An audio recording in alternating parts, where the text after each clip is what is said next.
Terry McMahon is one of Ireland's best filmmakers, renowned not only as an actor and a producer, but also an acting coach. Terry's an old pal of mine. Terry, you're very welcome to Spotlight. How are you doing? Good to be here. I brought you to the Stella. I just thought it had to be fitting that you come here as a filmmaker. What's your thoughts? It's a sacred space. So I lived in Rathmines when I was 15 and 16. So I lived in this space. And to see it not just safeguarded, but to see it turned into this living, breathing work of art. Oh, it's incredible. That's even before you put on the film. I know. I love the place. You were saying you brought your kids here. And I mean, when children come to experience whatever it is, an animation or, a film, they just are in awe because nobody really gets that beauty of the old red leather seats like we would have experienced when we were younger. It's so different now, isn't it? It's magic. Yeah. It's an alchemical place. Now, you've been busy. Just to give people a lightning look back on our relationship and how we know each other, we shot a movie and we were trying to figure out how long ago. It was 26 years ago. And we've seen each other throughout our careers and lives. Of course, you've gone on to make incredible movies and won IFTAs, and you've come back circle again. You've been an actor. And I did your acting course there not too long ago with the want to maybe revisit acting. But you've just returned from quite a long stint in Nollywood, as one would say, in Africa, making incredible movies. Tell me about that, because, I mean, that's kind of an arc, just so people know where we know each other and how that's happened. But what's it like filming in Africa, and how have you enjoyed the experience, especially with the new movie coming out? Well, Africa is... Once you land in Nigeria in the airport, it's a different world, instantly a different world. You have people offering you a wife. They're in official gear and they're offering you, do you want a wife? Oh, wow. You go, no, I'm fine, thanks. No, do you want a wife? Do you want a girlfriend? And you're standing there and this is just in the airport. Then you got to slip somebody a little bit of money to get through this part and that part. So by the time you get out of the airport in Nigeria, which usually takes about 3.5 hours, you've been so acclimatized to seeing the world differently. And then you step outside the airport and it's chaos, absolute chaos. And everything in Nigeria is chaos.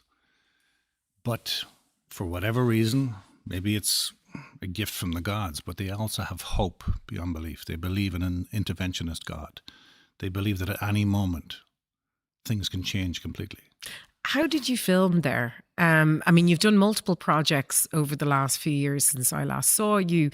The latest movie, I know it's taken a different turn for you, but I mean, filming in that environment, like you've just expressed, was it hard? Was it difficult to do that? Well, we filmed in Lagos and then Kano in northern Nigeria. And in Kano in northern Nigeria, I had to have 3 special branch undercover cops with submachine guns walk around wherever I walked. Oh my God. Because that was deemed to be the level of threat. At the same time, you're seeing unimaginable poverty, and at the same time, you're trying to make a film. So you got to cut out everything except what exists in front of the lens of the camera. And some of the people were very experienced, some of them had no experience. And they brought me over, in their words, to revolutionize Nollywood. And that became a big deal in the newspapers, it became a big deal in the media. And suddenly you've been treated like you're Steven Spielberg. And it bears no relation to any reality. Because the reality is that you're working under impossible circumstances to make a film that has no right to exist. And yet somehow, an amazing cast, amazing crew, we overcame whatever those obstacles were and made a film that became very, very powerful. Unfortunately, powerful films now can be problematic, particularly in countries where if they protest, they riot, and if they riot, someone dies. So it looks like they're recutting the film because they're afraid of the consequence. As a director, that's a sentence nobody wants to hear, right? Nobody wants to hear that. I mean, directors should have final cuts. So where does that leave you? I don't mind somebody having a difference of opinion. I don't mind somebody wanting a different approach. But they all signed off on the film and they were thrilled with the film.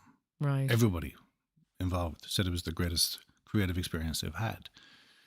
But then when time passes and whispers in the ear start to take root and suddenly people are responding from a position of fear and they're censoring a film or recutting a film to suit what they fear the reaction might be, they end up actually making it more dangerous because all the subtlety is gone and it becomes more polemic.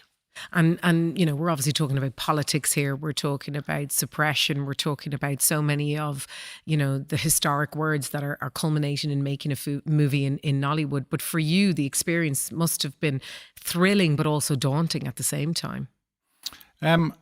Daunting in the sense that before you go over there, you're given shots, and then you're given anti-malaria medication. And nobody tells you that the anti-malaria medication makes you paranoid as hell. Oh, God. So you arrive in Nigeria and suddenly you're going, what the hell is wrong with me? Why am I in a constant state of fear? And then you actually begin to ask yourself, am I racist? Is it because these people are so different? And then when I discovered about the side effects of the medication, I dumped them in the bin, and within 24 hours, it was all out of my system. And suddenly I was bulletproof. And you go, it was the medication. The people, there's 245 million people in Nigeria, registered people. And when you arrive, you feel like you meet them all, because they're every one of them. And when I say on the hustle, I mean in a beautiful sense, on the make in a beautiful sense, full of hope. Everything is a possibility to extract themselves from the world of impoverishment, of silence, of invisibility. And I found them to be the most remarkable, the most extraordinary, the most compelling, and the most magnificent people. Talk us through the story, talk us through the movie, because obviously we've talked about it. You know, Nollywood is a movement like Bollywood, but what movie did you make? What is it about? I'd love to know. It's a school teacher in north, south, east and west of Nigeria. Because it's such a vast idea, they try to have cross-cultural engagement. So north goes to south, east goes to west, and they transfer students. And some of these students are trainee teachers. And one of these students is a Christian trainee teacher who's brought to a Muslim, fundamentalist Muslim school. And a girl wearing a hijab is unwell and she collapses. And there are no female teachers around. And he beseeches everybody to get some female help, but they're away. So he has got to remove the hijab to administer mouth-to-mouth resuscitation. Then it is deliberately and maliciously recontextualized as a sexual assault. Okay. Suddenly his life is on the line. Oh, dear. So it's that kind of fundamentalist way of thinking that seems to be impregnating everything right now. Indeed. And of course, the title, you know, suggests that as well, Yeah. A Kiss of Death. Let's talk through, obviously, all of your work that you've done, because, you know, from the beginning right through where you cast Mo Dunford, right through to The Prize Fighter, you've had a cache of work that has inspired so many other young filmmakers. Let's talk about the casting process, and I want to talk about it through Nollywood as well. When you're looking at an actor, what excites you about their audition, whether it be online, self-tape or in person, that allows you go, that's my lead actor, that's the person I want? Experience or no experience? Because I know you cast Mo without little to much experience at the time. Well, Mo Dunford was in Patrick's Day and Emmett Scanlon was in Charlie Casanova. Yeah. So both those actors, through great talent, have gone on to wonderful things. But at the time when you're making the film, you've no idea who they are. And the first thing you want to find out is, how does somebody overcome an obstacle? Absurd as that might sound to your viewers, how does somebody, when presented with an obstacle, how do they use their imagination to overcome that obstacle? That's the kind of person. They're curious, they're hungry, and they're kind of relentless, while always being kind and open and vulnerable and warm, but they have a hunger in them to address an imaginative set of circumstances and a willingness to go beyond what we expect from them. That's what I'm looking for from any actor. Because, you know, you rightly mentioned there Emmett Scanlon, who's now seen in Mobland with Helen Mirren and Pierce Brosnan. And, you know, what's lovely about Emmett is he always, on Instagram anyway, from what I can see, and I know him from college days, you know, back in Trinity days, he seems so grateful and so thankful for the career he has. You know, there's no sense of verbose, you know, obtruse kind of ego. You know, he got a great start with you and yet has built his career over years. I mean, I've seen him in plays and everything. He's incredibly talented. But as an actor, and you will know this from being an actor and continuing always to be an actor, because once you're an actor, you're always an actor, you know, that gratitude has to come, doesn't it? Otherwise, if you get on that pedestal of ego, you're doomed. Do you agree? I don't know. I've seen some egotistical morons do very well. Okay. But they're not people I'd be particularly compelled to watch. But yes, I agree that when it comes to being in service or being the servant of a higher idea to transcend the limitations of reality, the people with the greatest vulnerability and the greatest curiosity end up being the ones with the greatest courage. And that's the most compelling to me. Acting. Let's talk a little bit about that, because obviously we've talked about those that you've cast. I want to go back to Mo in a minute. Do you still have the graw for it? Do you still love it? I mean, you teach acting, but do you enjoy the craft of it itself? I find with acting that I'm much more interested in watching actors and working with actors. Okay. Because I look at myself acting and I go, who would want to watch that? No. But what? But it's not false modesty. It's just that thing where you go, this is absurd. There are so many other people who could do it so much better. Okay. But then recently I heard that Werner Herzog was coming to Dublin to make a movie. Now, since I was 15 years of age, I was obsessed with Werner Herzog. I watched Fitzgerald 26 times. I watched all his movies. And I heard he was coming to Ireland, and I just thought, my God, how it's literally like dancing with God. Right. I thought, how the hell do you get to work with Werner Herzog? So an agent called Tom O'Sullivan, I contacted him. He agreed to represent me. He contacted Maureen Hughes, who agreed to see me. And suddenly you're going, am I really starting all this crap again? And then you go, I am starting again. Go as open and as warm and as innocent as possible. Walk into the room and see what happens. Went in to meet Maureen Hughes. She did the tape. She was great, and she pushed me and whatever, and she sent it to Werner Herzog. I left the building thinking, my God, I'm never going to allow myself to be that humiliated again, because you just sheer embarrassment, even though they were wonderful.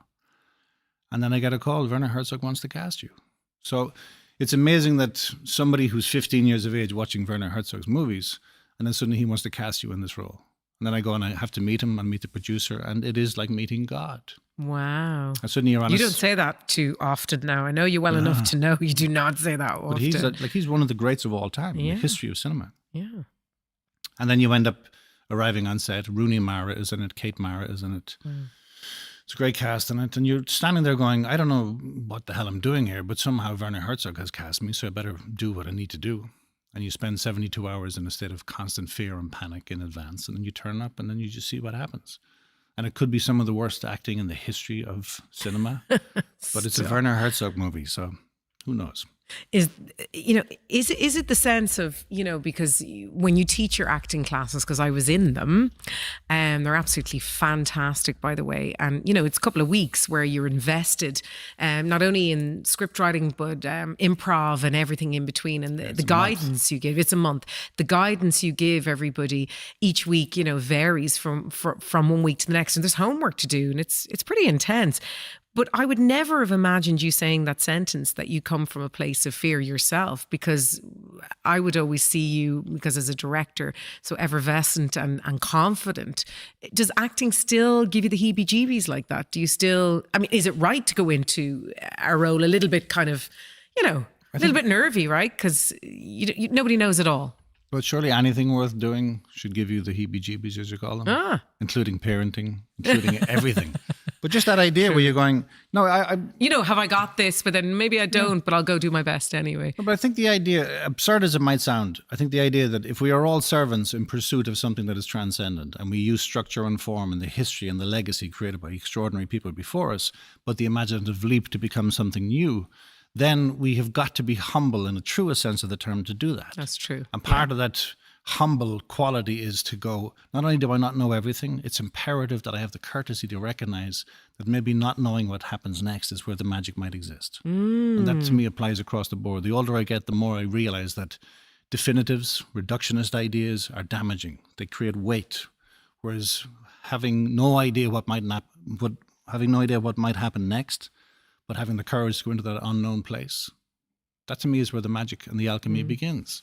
Indeed. And, acting, I'm so glad you're chatting about returning, or have returned to acting in every sense of the word, because again, in your acting classes, I was so surprised by the talent that I saw. I was only just there as a paid, person to enjoy the acting coaching that you were giving me. But I really enjoyed the collaborative effect with all the others that were there. And, do you find that every class that you do, or every session that you do, you get something out of it as well?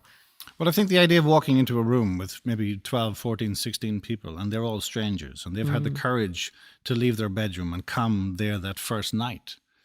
And then for those people to be so inhibited and afraid or arrogant or whatever they might be, to build a community out of that in the shortest time frame possible is a great gauntlet to throw down to yourself over and over again. Yeah. And the second thing is that we were counting there recently, there's 14 feature films have been made as a consequence of those classes, where the people in the class would end up making a movie, a feature film. That some of them have done very, very well. Amazing. And that idea, that joy of seeing that slow burn but eventual spotlight on somebody's talent. And I find time and again, some of the most talented people I've ever seen in my life are in a small room somewhere and no one would ever see them. I would agree. And thank you for saying spotlight. That obviously is the name of the show. But that's so true, isn't it? It's about putting the spotlight on somebody. And I just want to reiterate again, you know, in your acting classes, there is a camera. You allow people be on camera. They can have a show reel afterwards. So that sense is really inviting. If you want to take on acting and you've no idea, you've no experience, I found that I was revisiting it was slightly different because I had an acting agent. I'd done a bit of acting before. So I was nervous enough walking through that threshold. But some of the others with me, you know, no experience whatsoever. And they really shone. And I thought to myself, you probably find yourself looking at certain people in the classes over the years that you've done it and think they could act there with some of the greats. You know, there's talent everywhere. Well, I remember Jared Harris came to the class, the great Jared Harris. Right. And he's one of my favorite actors in the world. And he came to the class. It was part of the Richard Harris Film Festival, and he just dropped in. Lovely. And then he was so excited by the class, he asked, could he come to a second one? So I says, of course. So he came to a second one. Now, his willingness to play, this is an Oscar-nominated, astonishing actor. Yeah, he's been in Chernobyl, he's been in everything. Amazing. Yeah, but his willingness to play, you go, that's the thing that we need, the innocence of play. Then he was doing a big show here, and he brought the lead actor from the big show. He says, can he come to the class? So suddenly you got these two masters behave like children, behave like the unknown is the only thing that matters. So I don't take actors and the process of acting seriously when it comes to the play of engagement. But I take the preparation in advance incredibly seriously because you have to understand craft. You have to understand structure. You have to understand the history and legacy of where we're coming from. So it's not that you walk in and go, okay, let's see what impulse you have. No. It's where you go, how do we get you to a point like a catapult where you pull it all the way back? And eventually when it's released, the impulse is given life. But you can't do that unless you have created the catapult, created the extension. And is each course different? Do you bring different things into the courses as they evolve over the year? The structure is the same because the structure has been meticulously worked out over decades. But that structure, like all structures, it needs to be the leap-off point in order to learn how to fly. And that changes constantly. That organic process changes in every class. Well, my husband did it as well. And Richard was absolutely over the moon. I mean, just fizzing with excitement. I mean, Richard's an ex-rugby player. You know, he works in a corporate job. So, you know, the idea of him deciding to leap into acting would be completely alien. But he just had such a wonderful experience. He felt like he could let go. Because with improv, you know, you would come up with many different ideas and we just had to run with them. And you have to get over yourself. You have to be less embarrassed. You just have to try and find that part of yourself that's the performer. And sometimes that doesn't always come naturally to people. But what I love about the course is you let everyone explore. And Richard was, as I said, coming home, running lines with me and stuff. I mean, it was a bit odd, right? Because I was like, there's no way he's going to become, you know, the next Ryan Gosling, but maybe he will. Who knows? But it unlocked and unleashed something in him because he wouldn't be exposed to that world and I would have been. That was really exciting to me.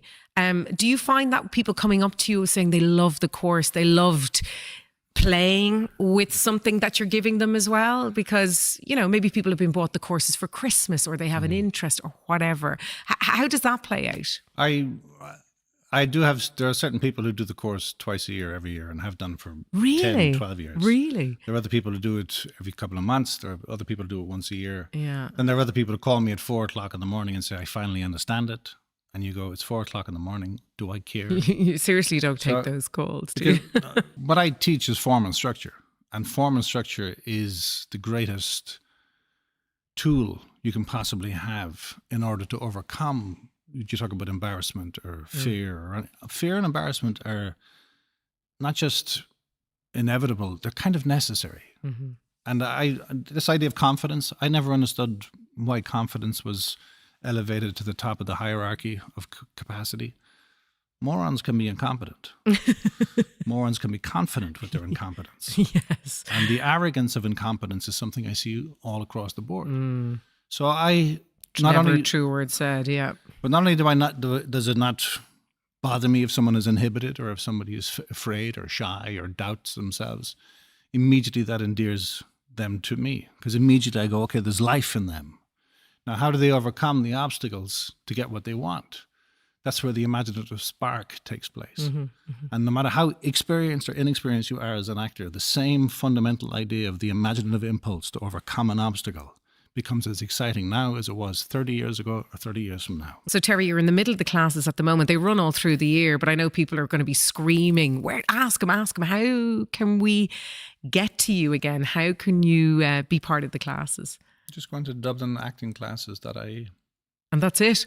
That's all on the website. And sign up. And in the class, you've got at least 12, 14 12 people? 14, yeah. Usually, we'd like to keep it a nice, tight group. They're fantastic. I mean, I was panicked doing it at times. I thought, I don't want to embarrass myself in front of Terry. I've known him so long. But you just have to let go and enjoy them. You were brilliant. Oh, no. It's different, isn't it? When you have the expectation to act. And yeah, like everyone else, I was a little bit nervous, but I loved it. I love the sense of freedom. I love the sense of being inhibited and having fun, I think, was the big part for me, you know? I'd forgotten how much fun it was. But also taking a few risks. Yeah. The pleasure that your body returns to when you have the courage to take a risk that you didn't want to take and you overcame it, and suddenly your body goes, wow, this is what it feels like. Yeah. I had a whole new profound respect for actors that I admire and enjoy. And I thought to myself, because you always can poo-poo it as like, anyone can do. But actually being in that space with people watching you, even though I've done presenting for many, many, many years, it's very different. It surprised me how much I enjoyed it and the freedom to do it. Just more the fact that I loved having time to digest material, play with material, improvise with material, and then finally it's shot and it's up online for everybody to see. Please don't watch mine because I am embarrassed. But, you know, it's that sense of, you know, you do get a show reel, which is lovely to have because you maybe don't know how you can get there as an actor. Anyway, moving on with The Prize Fighter. I absolutely love the movie. Where did you come up with the idea and how did it all come to fruition? I didn't. Tim Palmer, the producer Tim Palmer, he produced Patrick's Day, one of my other films, and he produced Into the West, and he produced a few wonderful films. But he was sitting in a sauna with Spike O'Sullivan, who's a boxer, a world contender boxer. And they ended up talking, and then Tim came out of the sauna and called me and he says, how would you feel about making a boxing film? There's no money in it. I said, there's never any money in it. No. But you know I love boxing. And from that conversation, we ended up going to Las Vegas, San Antonio, Texas, Spain, Italy, multiple places with this extraordinary man who was trying to win the world title. And it ends up becoming... With documentary, the structure of film remains the same in terms of narrative construct. It's like a chair. A chair is essentially the same principle, regardless of what difference there might be in the chair. So you're looking for a way to create within documentary the same peaks and troughs of a dramatic construct, but you don't know if they're going to happen or not. So you end up blindly walking into the unknown. And I ended up, I had a small crew initially, and then that money ran out, and then I ended up having to shoot it myself on a second-hand broken camera. And suddenly you're walking around Vegas with a second-hand broken camera going, I don't know where this film even is. But yet you keep on waiting for moments to reveal themselves. And then I got to spend time in the company of boxers. Packy Collins, Spike O'Sullivan, extraordinary human beings, Steve Collins. And these people take you into the world in a way that's incredible. Once they trust you, once they trust that you're not whatever, an opportunist or an exploiter or whatever, once that trust is in place, they take you all the way into their lives. And suddenly we hear so much about toxic masculinity or reductionist ideas of men. And you expect to see locker room talk, as they call it. But when you're in those locker rooms, there's no locker room talk. They're incredibly vulnerable, courageous, soft individuals about to go toe-to-toe with each other in front of the eyes of the world, where somebody could possibly get killed in real time. And suddenly you go, my God, this is what this is about. And we ended up making that film, again, for very little money, but an extraordinary experience. And the response to the film was amazing. So there is an idea to take it even further, but take it further to what we don't know. I was looking at Francesca Scorsese, who's obviously the daughter of Martin Scorsese, who's begun to make film. And Scorsese, is Scorsese. I love Scorsese. I watched Goodfellas there recently again. I suppose I just wanted to know and tap into other directors of international acclaim that you enjoy as well, because you have to have an inspiration. You have to have somebody that you enjoy. Are you, we could go down the road of Fellini, we could go to Clint Eastwood. Where do you sit in the remit? How many directors inspire you, and who does inspire you still? Recently, I saw Sinners. Have you seen Sinners? Yes. I knew nothing about Sinners. And I find a lot of modern cinema a little bit tiresome, and modern television a little bit tiresome, because it's so agenda-driven. It's so driven by an ideological or political agenda that you can feel the fingerprints of the committee all over the film or all over the television series. And I'm sick to death of being preached to, being told what to see, think, and feel, rather than for the audience to discover. I went to see Sinners, and I sat there going, my God, who is this filmmaker? Who are these people? And I found it to be an extraordinary film. Now, it's a popcorn movie, but I thought it was a wonderful popcorn movie. And you're sitting there going, film still has the capacity to really surprise. Television still has the capacity to really surprise. But in terms of directors, or in terms of visionary directors, I'm wondering if the idea of a visionary director is something that they're gradually trying to sideline, so that eventually directors are essentially yes men or yes women that agree to the committee decision. Mm-hmm. So my favorite directors, or the people who I think are astonishing, would be older directors now, some of them dead. So back to back, I just watched, because I keep on having to reach back for older movies, but back to back there, I just watched The Dirty Dozen, Robert Aldrich. My goodness, yes. What a film. I haven't seen that movie since college, I think, in film school. Watch Brilliant. It. But the screenplay is astonishing. You're right, it's directed by Robert Aldrich. It's Lee Marvin. It's John Cassavetes. It's Donald Sutherland. Telly Savalas. A cast to kill for. Robert O'Brien. Amazing cast. But Robert Ryan. But you're watching it going, okay, why is that film, which was a popcorn movie in its day, why is it so incredibly powerful now? And then immediately afterwards, I watched Deliverance. Oh my goodness. John Borman. Wonderful movie, yeah. An astonishing film. Yeah. But these films have not only have they not lost their power, they've actually gained in power with time. And then shortly after that, I watched In the Name of the Father. And suddenly you're sitting there watching it going, not that I've forgotten, but I yearned to remember when cinema felt like an astonishing communal experience. Well, that leads me on to, because obviously we're here in the Stella, and they do play, we hate to say the word, but nostalgic movies from the 80s, movies from the 70s. I watched Casablanca here, lying down on the sofa, and was astonished that I'd actually seen it in full screen. Yeah. Normally I watch it bits and pieces at home on TV when it comes on at Christmas. But do you feel that audiences all over the world are losing that sense of cinema? Sitting here, paying a ticket, coming to experience it, because we can all watch everything at home. It's funny because I'm not sure if this applies to everybody, but any of the people that I know who it does apply to, it's like a secret language that you immediately go, I understand. And it's going to the cinema alone. Yes. When you're young, when you're a teenager, and going to the cinema, not just alone, but going to the cinema because you're lonely. And then leaving that cinema and absorbing on a deeply visceral level those characters, those intentions, those outcomes, and feeling briefly, even like for a time where you're walking like the people, because you're carrying it with you, but feeling capable of things you never dreamed possible. And for me, film, in terms of its capacity to inspire in us, the viewer, the recognition that we're not alone in the world, that was its astonishing power. And now film is increasingly orchestrated, manipulated, and choked to death by marketing individuals or by somebody who wants to manipulate you for your money. Whereas film used to be about stimulating and provoking you to recognize you're not alone in the world. Now film seems to be, give me your money in as many different ways as possible, and you're still alone in the world. That's an interesting way to put it, because I was going to ask you there quickly, and I might as well ask you, is like, what would be on your hit list that you've watched that have inspired you? I know we talked about Deliverance and that, but movies growing up as a young guy in Mullingar, you know, what movies, when you were sitting in the cinema, did you go, this is what I want to do? I want to become a director or an actor. I know my few, but what are yours? What are your few? Well, actually, weirdly, Lady and the Tramp was one of my favorite movies. It still resonates with me, the story. I remember my father buying me a vinyl with, you know, the whole picture of Lady and the Tramp on it. And I remember when the red curtains opened, my little feet didn't even, you know, hit the bottom of the floor. I had my tights because it was snowy day. And I remember my father put on the radiator, something like this.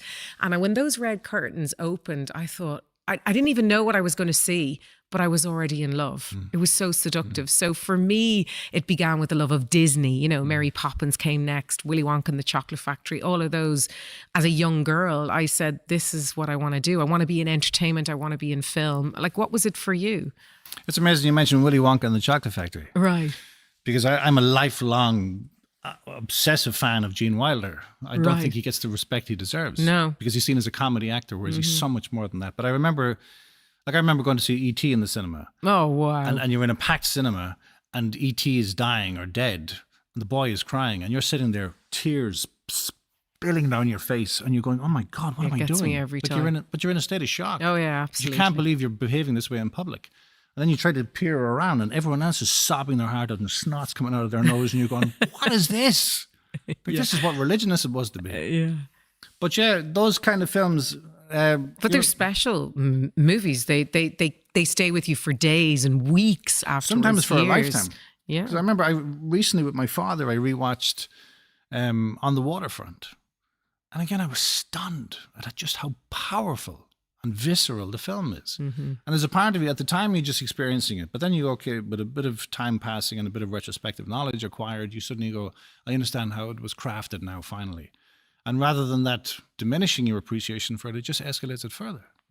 So the great films, you know, for me... I already know it's Willy Wonka and E.T., so that's good. One more? Willy Wonka, because the scene in Willy Wonka where Gene Wilder breaks down and starts shouting at the boy, that's like an awakening from childhood. I hated that part of the movie. Astounding. Oh. But it was so visceral. Hated it. Because you're sitting there watching it going, this is supposed to be a kid's movie. And I feel a sick feeling in my belly and I feel like I've been caught out and I feel like so suddenly a child's movie has the ability to make you reflect on the nature of who you are and the nature of the future.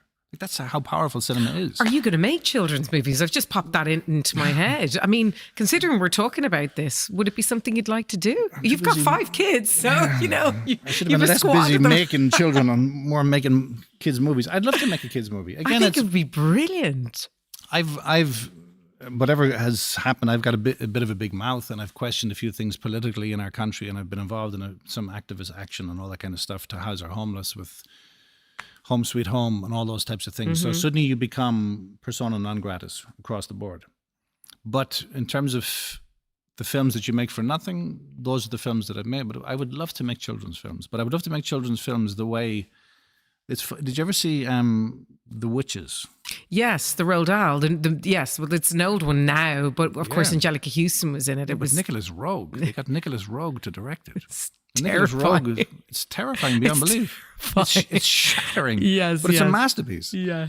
So I'd love to make, if I was going to make kids' movies, there's another great one, The Garofalo. Have you ever seen The Garofalo? Yes. Well, I have a 16-month-old, so I'm very aware of The Garofalo. That's a dark movie. No, I talk about the movie of it. Yes, the movie, yes. It's a really dark film. Dark beyond. James Gandolfini plays. That's right, yeah. But again, I'd love to make kids' movies the way kids' movies should be made, which is children are far smarter than we give them credit for. There's also, you know, you mentioned I mentioned you've got 5 kids, but you'd said to me earlier that the children are really involved in film. You've a range of a beautiful 5-year-old right up to 30. So yes, you have been busy the last 30 years.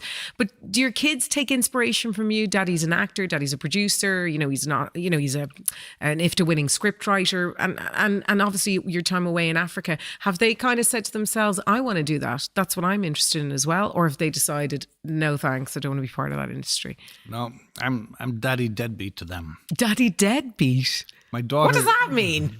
Meaning that I want nothing to do with that guy. My daughter just got a first-class honours master's degree from IADT, so I don't know how the hell she ended up doing that. And my son creates content, very successfully creates content for people on video form. Wow. So So they are involved in more than ways. involved, they're actually teaching me how it should be done. So I think they look to me for lessons in how not to do something. Teaching an old dog new tricks.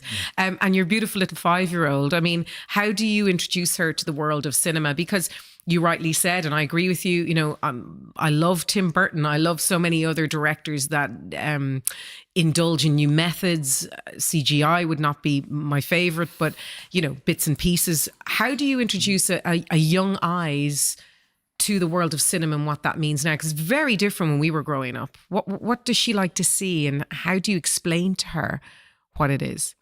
Well, I brought her to see the live action of Lilo and Stitch when it opened. Yeah. I was blown away by it.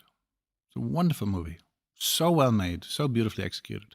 Now, her knowledge of that is as a live action, or as an animation rather than live action. Of course, yeah. And she sees a live action version of it and she goes, whoa.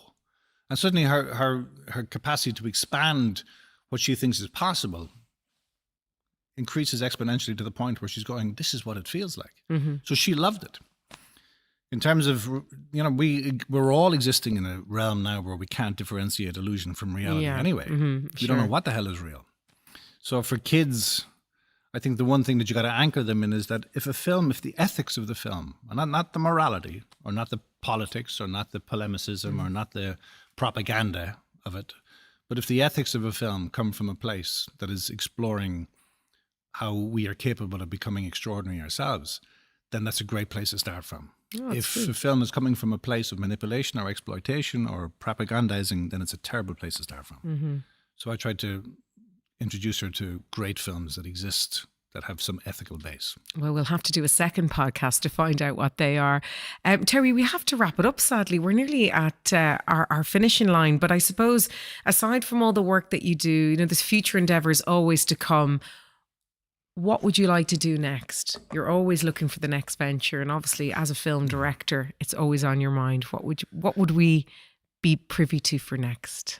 I've written multiple scripts. I've been commissioned to write multiple scripts as well. But I have one particularly close to my heart that I don't know whether you remember in Braveheart. There's a guy called David O'Hara. Okay. He's the Irish character in it. All these Irish actors playing Scots, but the one he's Scots who played Irish. And he was Mel Gibson's sidekick. Okay. I remember him even from before that. But I've seen the movie. I just haven't seen it in a long time. He's an amazing actor, astonishing actor. He did another Irish film called The Matchmaker with Janine Garofalo. No. He's amazing. Now I know who you're talking about. You know, he did The Departed with Scorsese. That's He's right. incredible. I've kind of been in love with him as an artist for decades, but he is desperately passionate about a script of mine. And we really want to make it together. And we have a meeting with Screen Ireland next month. So what comes out of it, I don't know. It's a deeply personal and very, very complex, and I think potentially powerhouse action thriller movie. So I'd love to do that. Amazing. My final question, because I know everyone is watching and people are listening and they're thinking, you know, I want to be a director. And it's a very simple question. How do you become a director if people want to direct? Pick up a pencil, pick up a piece of paper, and start to write interior dot or exterior dot and see what happens. But don't stop until you're 2 pages in, minimum 2 pages. Okay. And write 2 pages every day for a month and do not stop. At the end of that month, look at that material and see if there's something in it. And if there's something in it, pick up your phone, get some friends and try and shoot one of the scenes. And then if that works, get some free software and cut it together. We live in a time where there's no precedent for the technological ability to make a movie that there is now. Mm-hmm. I agree. And this is the time. Pick up your phone. Your phone has greater power and greater capacity than cameras that would have cost £250,000 25 years ago. You're the second director that said that to me. Jim Sheridan and yourself have both said that you can shoot a whole movie on your iPhone. And I didn't quite believe Jim until I saw a friend of mine doing it. And obviously we were doing a podcast. We have gimbals. We have, you know, cameras here, as Terry can see. But it really is a truism, isn't it? That you can literally shoot on your phone. It's become that powerful nearly. An iPhone can make a movie. but that effective. And again, because we now exist in a time where kids are less worried about structure of an image and sound of an image than they are about the content of an image. So if your content is compelling enough, we will overlook all kinds of limitations to engage.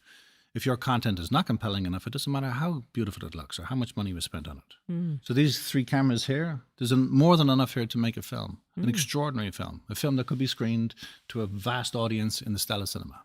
Well, on that note, I will take that as it is. This could be a podcast film in the making. Thank you so much, Terry. It's been an absolute joy having you on Spotlight. And there's so much more to say. We want to get you back on again. And best of luck, of course, with the movie. We're really looking forward to hearing more. Thanks.